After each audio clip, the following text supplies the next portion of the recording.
What is happening, everybody? My name's Seven and welcome to a Mass Effect Andromeda video. Today we are looking at the best pistols that exist within the game that you can of course build and collect throughout your campaign. Now all of these weapons are absolutely insane, so they're worth having a look at. If you are new to the channel, please smash subscribe, knock that notification button, of course leave likes and comments throughout the video. I hope this video helps you choose the weapon that is more suitable to your playstyle, and of course I will be expressing the ones I think are personally the best within the game. Now the first weapon we have here is the Cari-fex. Now the Cari-fex is a heavy pistol and its firing type is semi-automatic. It fires a standard ballistic bullet and it's very basic to build. It's omni canisters, it's iron, lithium and element 0. Now the accuracy for this is obviously really high as expected for a pistol.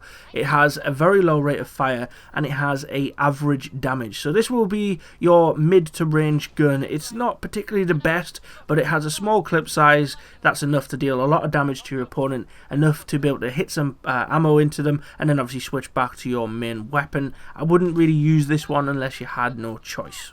Now we're looking at the Charger pistol. Now this firing type is automatic, so it's very SMG-like, and its design obviously looks very much like it itself. It has a standard ballistic type, and its blueprint cost is only 100. It uses Omnigel canisters, beryllium, cadmium, and vanadium to build this weapon. Now you have a large clip size and a reduced damage, as expected when you have such a large clip size, and it has a high rate of fire with an average for a pistol, an average accuracy, let's say. It will cause a lot of damage if you can hit those rounds into your opponent. So this is a spray and pray style of pistol. It will be a lot of fun to use, and I've actually used it myself and it sounds awesome as well. So I'd say this is a decent weapon if you want to have a bit of fun with a pistol. This is probably the weapon you want to play with, but it's not one of the best in the sense of overall statistics and its overall combat stats. Now we're looking at the Equalizer, which is a remnant pistol, and this is once again an automatic style pistol. So this one fires particle blasts, and because it's firing particles, it heats up quite a lot, so it's a heat-based reload system as well, and it's used and built with remnant polymer, magnesium, nickel and vanadium. So the blueprint cost of this weapon is 125. Because it's particle based, it is 100% accurate, so as long as you're on point, this weapon will not miss. It will deal its damage to its opponent, and with a large clip size, with a higher ranked damage, with a very high rate of fire. See, the damage, the reason why I point that out is it's a little bit higher than some of the other weapons that have a large clip size. So this weapon is probably one of the better large clip size, faster rate of fire weapons when it comes to the pistols. So I'd say this is a pretty decent weapon to use, but only really if you like fast rate fire pistols and of course particle based weaponry as well. Now we're looking at a 3-shot burst pistol here, and this is the M25 Hornet. Now it has a very high rate of fire. Of course it will fire these 3 clips out very, very quickly. It has a total of 8 shots of 3 bursts, so you get a total of 24 rounds that can hit your opponent. It has a high accuracy with a low damage, but because of the amount of ammo that you're going to be pounding into your opponent, this weapon will do its damage. But once again, if it's not your style, if you don't like 3-shot bursts, I wouldn't really use this weapon. It's not something that you need to force yourself to use. It uses Omnigel canisters, copper, fluoride and element 0 to build this, and its blueprint cost is 125. Its ballistic type is pretty standard, so overall this weapon is a standard 3-shot burst pistol. It's nothing extravagant, it's just a pretty standard weapon. Now we're looking at the M3 Predator. Now this weapon is really, really cool. It's a semi-automatic and it fires a standard ballistic. It has a very low weight, and of course it has a decent clip size for the rate of fire and its accuracy. However, it has a low damage, so to be honest, the rounds are going to go off pretty quickly and you're going to have to be forced to reload pretty quick as well. It's not going to be the highest damage producing weapon, so I would say it's a cool weapon to be using, but it isn't anything that you really want to be using if you really want hard impact, hard damage very quickly. This weapon won't provide you with such a thing. Now, an upgrade from the weapon that we've just looked at is the M5 Phalanx. Now, this weapon is a semi-automatic handgun, and it is really, really good in comparison to the weapon we've just looked at. However, of course, this is because you've got a reduced rate of fire, but you've still got a high accuracy, and you've also got an increased damage. So with a low clip size of 12, this gun will do its damage, and because its rate of fire, it's obviously going to impact the enemy a little bit more. So this will last longer in a gunfight before you have to switch back to your main weapon. This will be used up and using Omni-Gel canisters, iron, cadmium and element 0 to build this.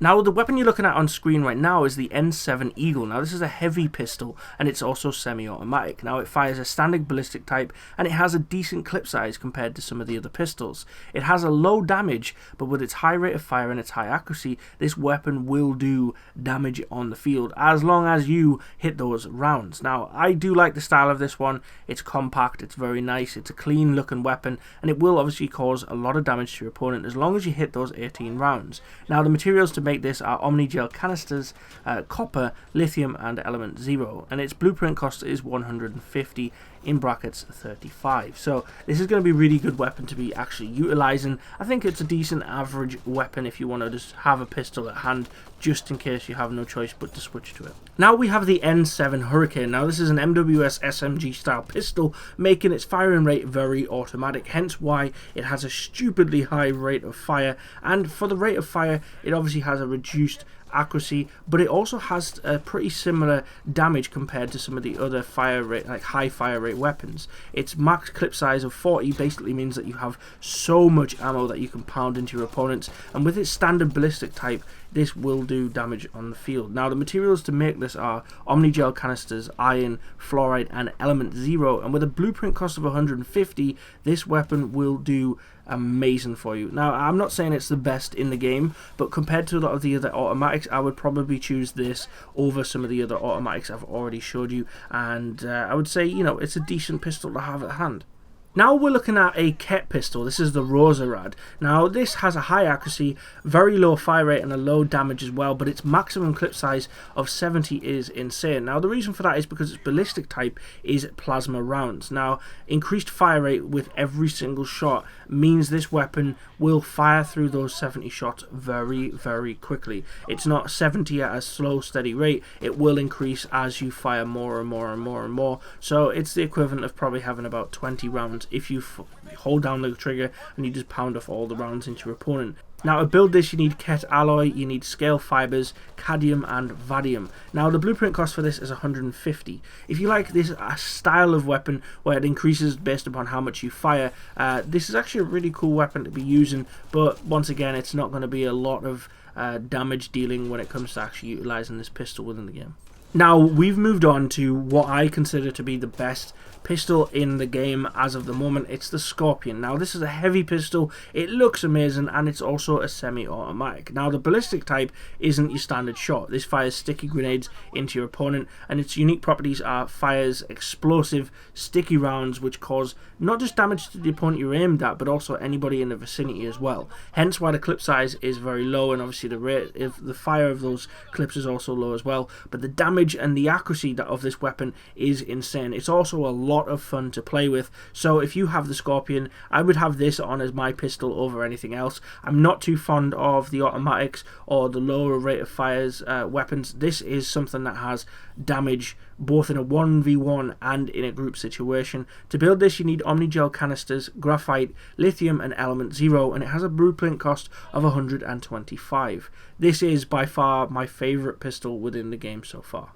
What you're looking at on screen is the Sidewinder. We've all seen this before in other games where weapons have been consistent, and this is a nice handgun. It's a semi-automatic. It standards, it fires a standard ballistics type. It's nothing too complex. It has a higher damage than some of the other semi-automatics, but with that it also has a reduced fire rate and a reduced accuracy. So this is going to be a heavy-duty pistol with a low clip size as well. So if you like something that's fancy, that's going to do some impact, and it's a bit of an extra backup compared to your main weapon, it's something you're not really going to switch to that often, I would have this on as a nice pistol to have. But once I say again, it's just not the same as something like the Scorpion that's going to deal damage to all of opponents within your vicinity instead of just a 1v1 situation. So the Sidewinder is better for the 1v1 than it is in a group situation. Now this is the second last pistol that I have to show you today. It's the Talon. Now the Talon is a semi-automatic shotgun type of pistol. So this fires a shotgun spread, which pounds out multiple pellets into your opponent, hence why the damage is really high, and obviously the accuracy is decent as well. Now this is great as well for attacking groups of enemies, hence why it has a low rate of fire and a very small clip size. If you're somebody who wants a pistol that has a very heavy impact, for example, you might have a shotgun as your main weapon and then you want a shotgun as your pistol, this is the weapon to choose if that is the kind of setup you're going for. But in general, it's not one of the better weapons compared to, say, for example, the Scorpion. I would say this is still decent, but it only suits like a certain playstyle. Now the Ushior is the last pistol I have to show you today. It is a very powerful weapon, and it has a very high accuracy. Now this is an Handgun pistol, and it's a heavy single shot plasma discharge weapon. So this will need 100% accuracy when utilizing it, otherwise your one clip will never ever come in use. Hit your shot, destroy your opponent, miss, and you've also put yourself at a massive disadvantage. Most of us change to our pistols in situations where we've run out of our main ammo or we haven't got enough time to reload it. We need just to quickly switch to another weapon. If you miss with this, you've definitely died. But if you don't miss, you have definitely destroyed. So it's a weapon that you should use and have a mess around with. For this, you need Argarian meditation crystals, shell figmentations, and also lithium and vanadium to build it, with a high blueprint cost of 150. It's a fancy looking weapon, and it's genuinely quite cool if you can handle the accuracy that is needed to use it. I hope this video has helped you decide what pistol you think is best for your playstyle. Overall, some of these have massive weaknesses and massive strengths, and then there are some average weapons in there as well, ranging from single shots to plasma weapons to more semi-automatic standard ballistic style pistols. I hope that you've enjoyed it. If you have, please let me know in the comments, because my name's Seven, also known as Martin Wood. Like and comment on all that you love. Take care of yourselves. Peace.